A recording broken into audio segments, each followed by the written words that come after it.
পাহাড়ের গা বেয়ে নেমে আসা মেঘ, চারপাশে বৃষ্টিতে ভেজা সবুজ গাছপালা, আর নিচ দিয়ে বয়ে চলেছে নদী। বর্ষায় হিমাচল প্রদেশের কাংড়া ভ্যালির সৌন্দর্য যেন এক অন্য রকম। এই সুন্দর প্রকৃতির মাঝেই লুকিয়ে আছে এমন কিছু প্রাচীন মন্দির যেগুলোর সঙ্গে জড়িয়ে আছে ইতিহাস, পৌরাণিক কাহিনী আর মানুষের বিশ্বাস। এই বর্ষার পথ ধরেই আমার যাত্রা শুরু হয়েছিল কাংড়ার মাসরুর রক কাট মন্দির এবং কালীনাথ কালেশ্বর মহাদেব মন্দিরের দিকে। পাহাড়ের পাথর কেটে তৈরি হয়েছে মাসরুর মন্দির। দেখলে সত্যিই অবাক হতে হয়। এত বছর আগে কিভাবে বড় পাথর কেটে এমন সুন্দর মন্দির তৈরি করা হয়েছিল ভাবলেই অবাক লাগে। মন্দিরের চারপাশে সবুজ পাহাড় আর বর্ষার মেঘ এই জায়গাটাকে আরো সুন্দর করে তুলেছিল। এরপর পৌঁছেছিলাম কালীনাথ কালেশ্বর মহাদেব মন্দিরে। পাহাড় আর নদীর সুন্দর পরিবেশের মাঝখানে এই প্রাচীন শিব মন্দিরে এসে মনটা যেন আপনা আপনি শান্ত হয়ে গেছিল। মন্দিরের ঘণ্টার ধ্বনি, নদীর বয়ে যাওয়া জলের শব্দ আর চারপাশের নিরিবিলি পরিবেশ সবকিছু মিলিয়ে এখানে আলাদা এক আধ্যাত্মিক অনুভূতি পাওয়া যায়। এবারে আমার তীর্থযাত্রার উদ্দেশ্য ছিল বর্ষায় ভেজা কাংড়া ভ্যালির অপরূপ সৌন্দর্যের সঙ্গে পুরাণ আর ইতিহাসে উল্লিখিত সেই সব স্থানগুলোর আধ্যাত্মিক অনুভূতি গ্রহণ করা। চলুন আজ আপনাদের নিয়ে যাই কাংড়া ভ্যালির দুই প্রাচীন মন্দিরে। সুপ্রভাত বন্ধুরা, এখন বাজে ভোর 5:40। আমি এখন ধর্মশালা থেকে বেরিয়ে পড়লাম। প্রথমে যাব ধর্মশালা বাস স্ট্যান্ডে, কারণ আজকে আমার গন্তব্য Masroor rock temple. Masroor rock টেম্পলকে হিমাচলের ইলোরা বলা হয়। বহু প্রাচীন এক মন্দির। চলুন তাহলে সুন্দরভাবে যাত্রা শুরু করি। আমি কলকাতা থেকে এসে প্রথমে বৈদ্যনাথ ধাম, তারপরের দিন চামুণ্ডা মাতা নন্দিকেশ্বর ধাম, তৃতীয় দিনকে ভাগসুনাথ মহাদেব মন্দির এবং চতুর্থ দিন শক্তিপীঠ কাংড়া দেবী মন্দির দর্শন করেছি, যেগুলো গত কয়েকটা পর্বে আমি আপনাদেরকে দর্শন করাতে পেরেছি। যারা আমাদের এই চ্যানেলে আজকে প্রথম দর্শক হলেন তাদের উদ্দেশ্যে জানিয়ে রাখি, আপনারা আগের ভিডিওগুলো দেখতে চাইলে অথবা এই জায়গাতে আপনি আসবেন কিভাবে সেটা জানার জন্য আমি ডেসক্রিপশন বক্সে অন্যান্য ভিডিওগুলোর লিংক দিয়ে দিলাম, প্রয়োজন হলে দেখে নেবেন। মিনিট 2-3-এর মধ্যেই পৌঁছে গেলাম ধর্মশালা বাস স্ট্যান্ডে। যারা গাড়ি করে যেতে চান তাদেরকে জানিয়ে রাখি, এই বাস স্ট্যান্ডের কাছ থেকে গাড়ি ভাড়া পাওয়া যায়। শুধু ধর্মশালা থেকে মাসরুর রক কাট মন্দির দেখে আবার ধর্মশালায় ফিরে আসতে গাড়ির খরচ পড়বে 2000 টাকা। সকাল 6:20 ধর্মশালা থেকে একটি বাস যায় মাসরুর রক কাট মন্দিরের দিকে। এই বাসটি ধর্মশালা থেকে জসুর নামে একটা জায়গায় যাবে। আমি সেই বাসে উঠে বসে পড়লাম। ঠিক 6:20 নাগাদ বাস ছেড়ে দিল। বাইরে তখন টিপ টিপ করে বৃষ্টি শুরু হয়েছে। ধর্মশালার ব্যস্ততা পেরিয়ে যতই সামনের দিকে এগোচ্ছিলাম, আস্তে আস্তে চারপাশের দৃশ্য বদলাতে শুরু করলো। বর্ষাকাল বলে পাহাড়গুলো তখন টাটকা সবুজে ভরে উঠেছে। আরও কিছুটা এগোনোর পর বৃষ্টি কমে গেল। কিছু দূর এগোতেই হঠাৎ চোখে পড়ল সুন্দর চা বাগান। পাহাড়ের ঢালে সারি সারি চা গাছ, আর তার মাঝখান দিয়ে চলে গেছে সুন্দর রাস্তা। বর্ষার সবুজে সেই চা বাগানগুলোকে দেখতে আরো সুন্দর লাগছিল। মনে হচ্ছিল পাহাড়ের গায়ে কেউ যেন সবুজ কার্পেট বিছিয়ে দিয়েছে। ভীষণ প্রাণবন্ত লাগছিল জায়গাটা। ধর্মশালা থেকে মাসরুর রক কাট মন্দিরের উদ্দেশ্যে যখন রওনা দিয়েছিলাম, তখন থেকেই বুঝতে পেরেছিলাম এই পথটাও গন্তব্যের মতনই সুন্দর হতে চলেছে। এখন বৃষ্টি পড়ছে না, রয়েছে আকাশে মেঘের আনাগোনা আর পাহাড়ে বর্ষার সবুজ রং। সত্যি বর্ষার সময় এই সমস্ত অঞ্চলের প্রাকৃতিক সৌন্দর্য আলাদা এক মাত্রা পায়। ধর্মশালা থেকে মাসরুর রক কাট মন্দিরের দূরত্ব 42 কিলোমিটার। বাসে যেতে সময় লাগবে 1.25 ঘন্টা মতো। ধর্মশালা থেকে আমাদের বাস ভাড়া পড়ল 110 টাকা। পথে যত এগিয়ে চলছি ততই বদলে যাচ্ছে চারপাশের পরিবেশ। রাস্তার দুধারে পাহাড়ের ঢালে দেখা দিচ্ছিল নানান ধরনের গাছপালা, কোথাও বা ঘন জঙ্গল, কোথাও বা পাহাড়ের ঢালে ছোট ছোট গাছ বা ঝোপঝাড়। সব মিলিয়ে রাস্তার প্রতিটা বাঁকেই যেন নতুন এক একটা দৃশ্য। এখন বৃষ্টি হচ্ছিল না, তবে আকাশ জুড়ে ছিল বর্ষার মেঘ। মাঝে মাঝে মেঘের আড়ালে চলে যাচ্ছিল পাহাড়ের চূড়াগুলো, আবার একটু পরেই মেঘ সরে গিয়ে দেখা যাচ্ছিল সবুজ পাহাড়ের সুন্দর দৃশ্য। যত সামনের দিকে এগোচ্ছিলাম ততই মনে হচ্ছিল শহর থেকে যেন অনেকটা দূরে চলে এসেছে। চারপাশে শুধু সবুজ পাহাড়, গাছপালা, মেঘ আর নিরিবিলি পাহাড়ি রাস্তা। মাঝে মাঝে দেখা যাচ্ছিল পাহাড়ের কোলে ছোট ছোট বসতি, আর সেখান থেকেই স্থানীয় মানুষজন বাসে উঠছিলেন। এই পথে দুটো জায়গায় দেখা পেলাম বড় বড় জলের ধারার। সত্যি পথটা খুবই সুন্দর। পথের প্রতিটা মুহূর্তকেই উপভোগ করেছি কাংড়ার বর্ষার প্রকৃতিকে। দেখতে দেখতে বাস আমাদেরকে একটা জায়গায় নামিয়ে দিল। প্রায় 2 ঘন্টা মতন বাস জার্নি করে চলে এলাম মাসরুরের। এই মাসরুর এটা হচ্ছে মেন বাস স্টপেজ। এরপরে আমার পেছন দিকে যে রাস্তাটা দেখা যাচ্ছে এই রাস্তা ধরে তারপর যেতে হবে মাসরুর রক মন্দিরে। এখান থেকে দূরত্ব প্রায় কাছাকাছি 3 কিলোমিটার মতো। এবারে জানি না এখানে কোনো পাবলিক ট্রান্সপোর্ট পাবো কি না, একটু অপেক্ষা করি, তারপরে দেখা যাক। না হলে আমাকে হেঁটেই যেতে হবে। জায়গাটা বেশ সুন্দর। স্থানীয় মানুষজন জানালো মিনিট 10-এর মধ্যেই রক মন্দির যাওয়ার জন্য বাস চলে আসবে। আমিও রাস্তার পাশে কিছুক্ষণ অপেক্ষা করতেই দেখলাম বাস চলে এলো।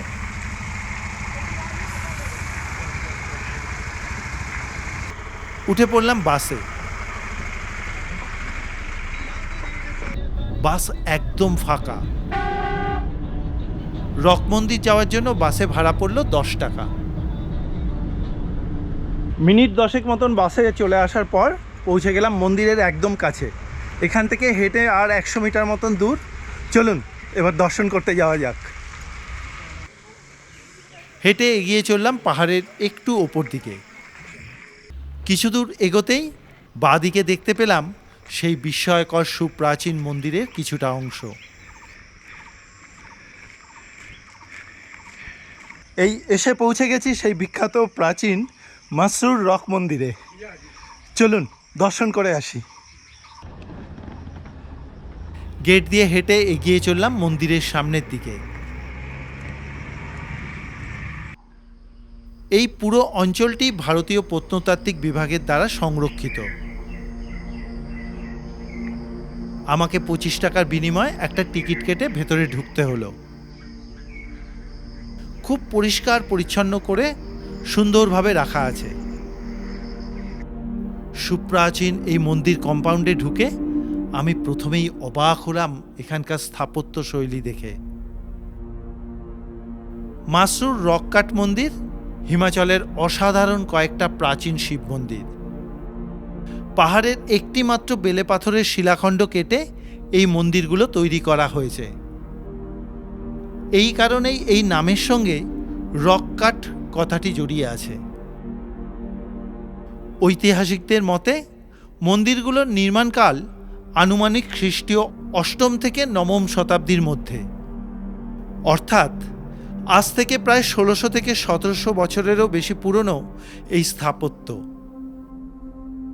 মন্দিরে গোল্ডেন বেলে পাথরের মধ্যে খুব সুন্দর করে বিভিন্ন দেবদেবী, বিভিন্ন নকশা ও বিভিন্ন মডেল তৈরি করে রাখা আছে। মন্দিরটির স্থাপত্যে উত্তর ভারতের নাগর শৈলীর প্রভাব দেখা যায়। পুরো কমপ্লেক্সে একটি প্রধান মন্দিরকে ঘিরে বেশ কয়েকটি ছোট ছোট মন্দির রয়েছে।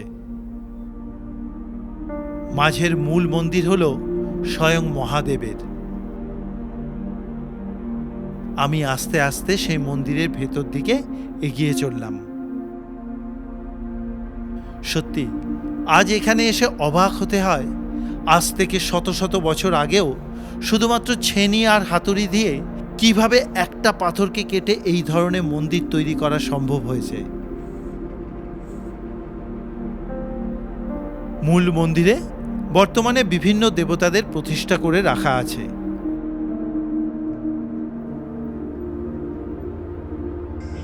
মন্দিরের সামনে রয়েছে বড় একটা জলাধার, যেখান থেকে মন্দিরের প্রতিচ্ছবি দেখা যায়। সত্যি আকর্ষণীয় সুন্দর। এটা মাসরুরের অন্যতম এক আকর্ষণ। তবে কারা এই মন্দির তৈরি করেছিলেন, ঠিক কোন রাজার আমলে এবং কি উদ্দেশ্যে তৈরি করা হয়েছিল, এ বিষয়ে নিশ্চিত ঐতিহাসিক প্রমাণ খুব সীমিত। মাসরুর হল একটি প্রাচীন শৈব তীর্থস্থান। মাসরুর মন্দিরকে ঘিরে সবথেকে জনপ্রিয় একটি লোককথা হল পাণ্ডবদের সঙ্গে। স্থানীয় জনশ্রুতি অনুযায়ী পাণ্ডবরা তাদের বনবাসের সময় এই এলাকাতে এসেছিলেন এবং তাদের হাতেই এই মন্দিরটি তৈরি হয়েছিল। কথিত আছে পাণ্ডবরা এক রাতের মধ্যে এই মন্দিরটি তৈরি করার চেষ্টা করেছিলেন। আরেকটি প্রচলিত গল্প অনুযায়ী মন্দির নির্মাণ পুরোপুরি শেষ হওয়ার আগেই পাণ্ডবদের সেখান থেকে ছেড়ে চলে যেতে হয়েছিল, তাই মন্দিরের কিছুটা অংশ অসম্পূর্ণ থেকে যায় বলে বিশ্বাস করা হয়। বিশ্বাস রয়েছে যে এখানে রাম, লক্ষ্মণ ও সীতা মাতার সঙ্গে কিছু স্মৃতি জড়িয়ে রয়েছে। এই কারণে অনেকেই রামায়ণের সঙ্গে এই মন্দিরের সংযোগ স্থাপনের চেষ্টা করে থাকেন। আমি মন্দিরের পাশের সিঁড়ি ধরে একটু ওপর দিকে উঠতে থাকলাম। মন্দিরের চারপাশের পাহাড়, নিরিবিলি পরিবেশ এবং সামনের জলাধার মিলিয়ে জায়গাটির মধ্যে এক গভীর শান্তির অনুভূতি পাওয়া যায়। এইখানে দাঁড়িয়ে মন্দিরের পেছন দিকে পাহাড়ি উপত্যকার অপূর্ব সৌন্দর্য চোখে পড়ে। সত্যি এখানে দাঁড়িয়ে বোঝা যায় বর্ষায় কাংড়া ভ্যালি কতটা সুন্দর। হিমাচলের এই অঞ্চলে প্রাকৃতিকভাবে গড়ে ওঠা যে প্রাকৃতিক সৌন্দর্য, আর তার সঙ্গে শত শত বছর আগে মানুষের সৃষ্টি করা এই অপরূপ শিল্পকর্ম, এই দুই মিলেমিশে এখানে যে সৌন্দর্য তৈরি হয়েছে তা অকল্পনীয় সুন্দর। সত্যি আমি এখানে এসে নিজেকে ধন্য বলে মনে করছি।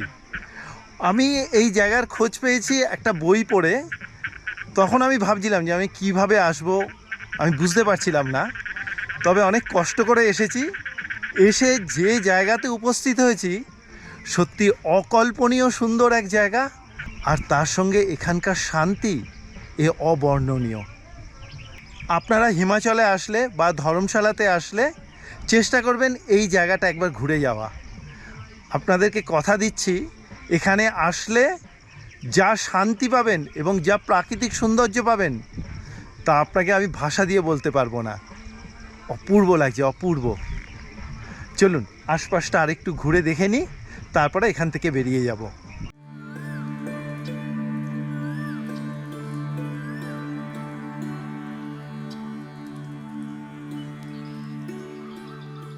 আজকের এই ভিডিও আপনাদের কীরকম লাগছে তা কিন্তু অবশ্যই করে একটা মতামত জানাবেন কমেন্ট বক্সে।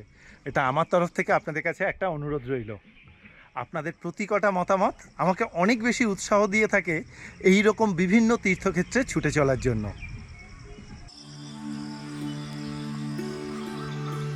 নেমে এলাম সিঁড়িপথ ধরে। আমি মন্দির কম্পাউন্ডে বেশ কিছুক্ষণ সময় কাটিয়ে বেরিয়ে পড়লাম। সত্যি কিন্তু জীবনে আর একটা স্মরণীয় স্থান দর্শন করলাম।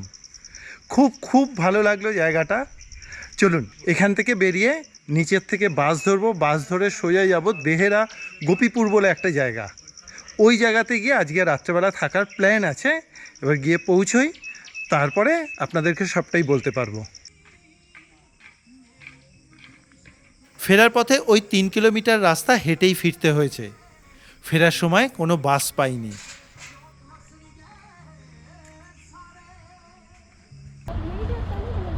এরপরে মাসরুর মেন বাস স্টপেজ থেকে বাস ধরে চলে এসেছিলাম রানীতাল বলে একটি জায়গাতে। দূরত্ব 20 কিলোমিটার, আর বাস ভাড়া পড়েছিল 50 টাকা।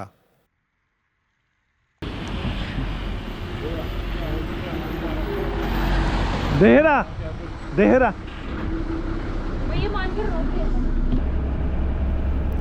এরপরে রানীতাল থেকে বাস ধরেছিলাম দেহেরা গোপীপুর আসার জন্য। রানীতাল থেকে দেহেরা গোপীপুরের দূরত্ব 21 কিলোমিটার। বাস ভাড়া পড়ল 59 টাকা। আমিও সুন্দর পাহাড়ি পথ ধরে এগোতে এগোতে প্রায় 1 ঘন্টা পরে এসে পৌঁছলাম দেহেরা গোপীপুর বাস স্ট্যান্ডে। এখন বাজে দুপুর 2:15। এসে পৌঁছে গেলাম দেহেরা বাস স্ট্যান্ডে। এবারে এখানে এখন একটা থাকার ব্যবস্থা করতে হবে, কারণ এখান থেকে আমি অনেকগুলো জায়গায় যাব এরপরে। চলুন একটা থাকার ব্যবস্থা করে নিই। হাঁটতে হাঁটতে চলে এলাম মার্কেটের মধ্যে। মার্কেটের মধ্যে পেয়ে গেলাম নাতাশা গেস্ট হাউস। এই হচ্ছে আমার থাকার ঘর। ডবল বেডের একটা খাট, সঙ্গে ড্রেসিং টেবিল এবং একটা টেবিল ও ওয়ার্ড্রপ আছে। অ্যাটাচ ওয়াশরুমে গিজারের ব্যবস্থাও রয়েছে। এই রুমটা আমার প্রতিদিনের জন্য ভাড়া পড়েছিল 1000 টাকা করে। এরপরে রুমে বিশ্রাম নিয়েছিলাম।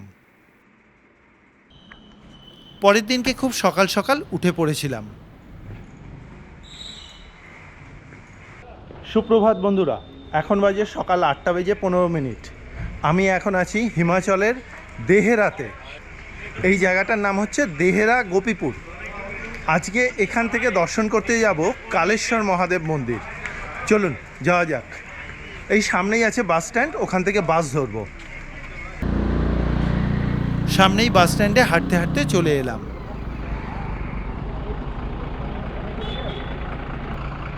কালেশ্বর মহাদেব মন্দির যাওয়ার জন্য বাসে উঠে পড়লাম।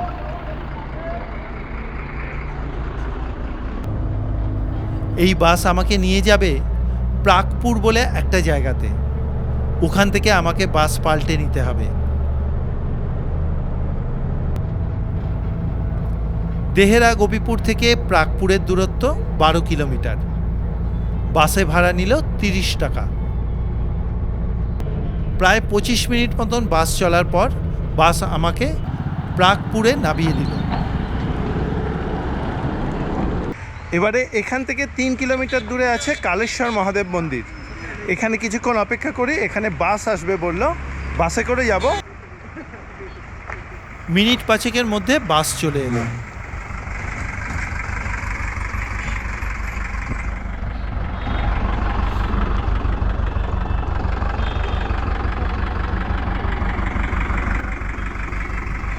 উঠে বসে পড়লাম বাসে। কালেশ্বর যাই তো, কালেশ্বর মহাদেব মন্দির যাই। বাসে উঠে জানতে পারলাম প্রাকপুর থেকে কালেশ্বর মহাদেব মন্দিরের দূরত্ব প্রায় 9 কিলোমিটার। বাস ভাড়া পড়ল 18 টাকা। আমি সবুজে মোড়া পাহাড়ি উপত্যকার মধ্যে দিয়ে বাসে করে এগোতে থাকলাম। প্রায় মিনিট 20 মতন বাস চলার পর রাস্তার পাশে নিচ দিয়ে বয়ে যেতে দেখলাম বিয়াস নদীকে। বুঝতে পারলাম কালেশ্বর মহাদেব মন্দির খুব একটা বেশি দূরে নেই। কিছুক্ষণের মধ্যেই বাস আমাকে নামিয়ে দিল একটা ব্রিজের কাছে। আমাকে বাস যে জায়গাতে নামালো, এই জায়গাটার নাম হচ্ছে চম্পাপত্তন। খুব সুন্দর একটা জায়গা বিয়াস নদীর ধারে। আর আমি যে বাসে করে এলাম, এই বাসটা আসছে জালাজি থেকে কালেশ্বর মহাদেব মন্দিরের কাছ দিয়ে ঘুরে সোজা চলে যাচ্ছে চিন্তাপূর্ণী দেবীর মন্দিরের কাছে। এটা কিন্তু খুব সুন্দর একটা রুট। এরপরে এখান থেকে আরও 1 কিলোমিটার মতন হেঁটে পৌঁছলাম কালীনাথ কালেশ্বর মহাদেব মন্দিরের একদম কাছে। মন্দিরে যাওয়ার পথে প্রচুর পুজো দেওয়ার জন্য ডালার দোকান রয়েছে। আরও একটু এগিয়ে পৌঁছে গেলাম মন্দিরের মুখ্য প্রবেশদ্বারে। জায়গাটা খুব শান্ত এবং স্নিগ্ধ। এই এসে পৌঁছে গেছি সেই বিখ্যাত সুপ্রাচীন কালেশ্বর মহাদেব মন্দিরের কাছে। চলুন দর্শন করে আসি। মন্দিরের কাছে পৌঁছতেই একদিকে পাহাড় আর অন্যদিকে বয়ে চলা বিয়াস নদী, এই দুয়ের মাঝখানে দাঁড়িয়ে থাকা প্রাচীন মন্দিরটাকে দেখতে সত্যি অসাধারণ লাগছিল। ভক্তদের কাছে এই স্থানটি অত্যন্ত পবিত্র। কথিত আছে এখানে মহাদেবের আরাধনা করলে মনে শান্তি পাওয়া যায় এবং ভক্তের ইচ্ছা পূর্ণ হয়। কালীনাথ শব্দের অর্থ হল কালীর নাথ। হিন্দু শাক্ত ও শৈব ভাবনায় মা কালী ও ভগবান শিব একে অপরের সঙ্গে গভীরভাবে যুক্ত। মা কালী হলেন শক্তির এক উগ্র রূপ, আর ভগবান শিবকে ধরা হয় সেই শক্তির চেতন বা পুরুষ তত্ত্ব হিসেবে। পুরাণে কালী মায়ের সঙ্গে মহাদেবের যে কাহিনী আমরা শুনে এসেছি, যেখানে দেখা যায় মা কালী যখন তার উগ্র রূপে অসুর সংহার করতে করতে এগিয়ে যাচ্ছিলেন, তখন তাকে শান্ত করার জন্য ভগবান শিব তার সামনে শুয়ে পড়েন। মা কালী শিবের ওপরে পা পড়তেই বুঝতে পারেন তিনি তার নিজের স্বামীর ওপরে দাঁড়িয়ে আছেন এবং তার উগ্রতা সঙ্গে সঙ্গে প্রশমিত হয়। এই কাহিনীর অর্থ হল শিব ও শক্তি একে অপরের পরিপূরক। শক্তি ছাড়া শিব নিষ্ক্রিয়, আর শিব ছাড়া শক্তির দিক নির্দেশক অসম্পূর্ণ। স্থানীয় মানুষের বিশ্বাস, ভগবান শিবের দেহের সঙ্গে মা কালীর পা লাগায় মা কালী অনুভব করেন তার পাপ হয়েছে। তাই জন্য তিনি এই স্থানে এসে দীর্ঘ 14,000 বছর ধরে পায়ের এক আঙ্গুলের ওপরে দাঁড়িয়ে তপস্যা করেছেন সেই পাপ স্খলনের জন্য।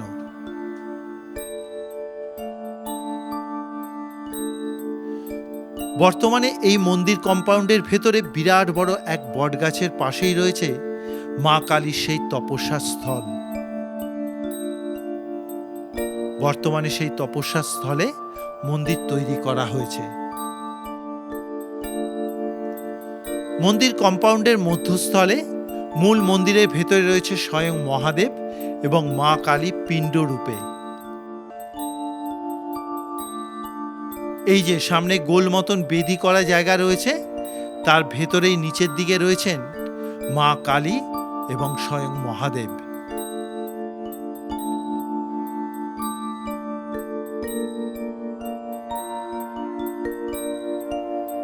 আমি গর্ভমন্দিরে ঢুকে মা কালী এবং বাবা মহাদেবকে প্রণাম জানালাম। মন্দিরের ভেতরটা বেশ সুন্দর এবং দেখলেই বোঝা যাচ্ছিল বহু প্রাচীন এই মন্দির। মন্দির কম্পাউন্ডে রয়েছে আরো দুটো মন্দির। একটি মন্দিরে অধিষ্ঠান করছেন স্বয়ং মহাদেব এবং পাশে আরেকটি মন্দিরে অধিষ্ঠান করছেন শ্রীকৃষ্ণ এবং রাধারানী। বহু প্রাচীনকাল থেকেই ঋষিমুনিরা এই পাহাড়ি পরিবেশে এসে তপস্যা করতেন এবং স্বয়ং মহাদেব এবং কালী মাতার আরাধনা করতেন। তাদের সাধনা এবং শিব ভক্তির কারণেই এই স্থানটি ধীরে ধীরে এক পবিত্র তীর্থস্থান হিসেবে পরিচিতি পায়। বর্তমানে বিয়াস নদীর তীরে এখনো বহু সাধকের প্রাচীন সমাধি মন্দির রয়েছে।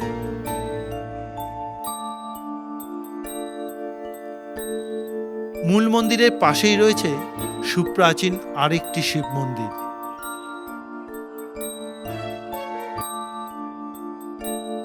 মনে করা হয় পঞ্চপাণ্ডব বনবাসের কালে এই স্থানে এসে তারা শিবলিঙ্গ স্থাপন করেছিলেন এবং এই স্থানে একটা মন্দির প্রতিষ্ঠা করেছিলেন,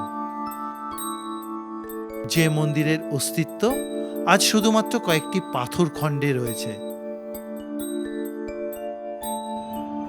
আমি পুরো মন্দির চত্বর খুব ভালোভাবে ঘুরে বাবা মহাদেব এবং মা কালীকে প্রণাম জানিয়ে বেরিয়ে পড়লাম মন্দির চত্বর থেকে।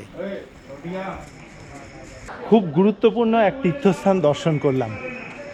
জীবনে সত্যিই বোধহয় অনেক ভাগ্য করেছি, তবে এই রকম তীর্থস্থানগুলো এসে দর্শন করতে পারছি।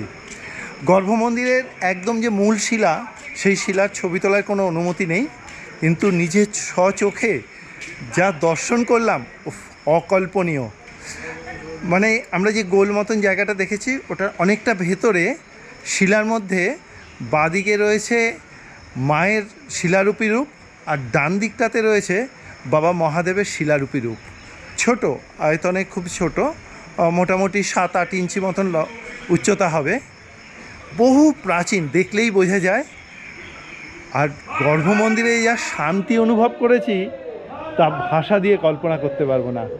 সত্যি এখানে স্বয়ং মা কালী অধিষ্ঠান করছেন। অপূর্ব দর্শন হলো। ফিরে চললাম আবার বাস স্ট্যান্ডের দিকে, কারণ বাস ড্রাইভার দাদা বলে দিয়েছিলেন দুপুর 2টোর সময় দেহরা ফেরার জন্য শেষ বাস, এবং আমি যে বাসে এসেছি সেটাই লাস্ট বাস চিন্তাপূর্ণী মন্দির থেকে ফিরে আসবে। তাই জন্য তাড়াতাড়ি করে এগিয়ে চললাম বাস স্ট্যান্ডের দিকে। ঠিক দুপুর 2:05 নাগাদ দূর থেকে বাসকে আসতে দেখলাম।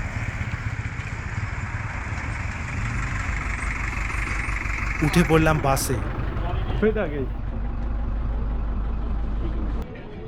ফিরে চললাম দেহরা গোপীপুরের উদ্দেশ্যে।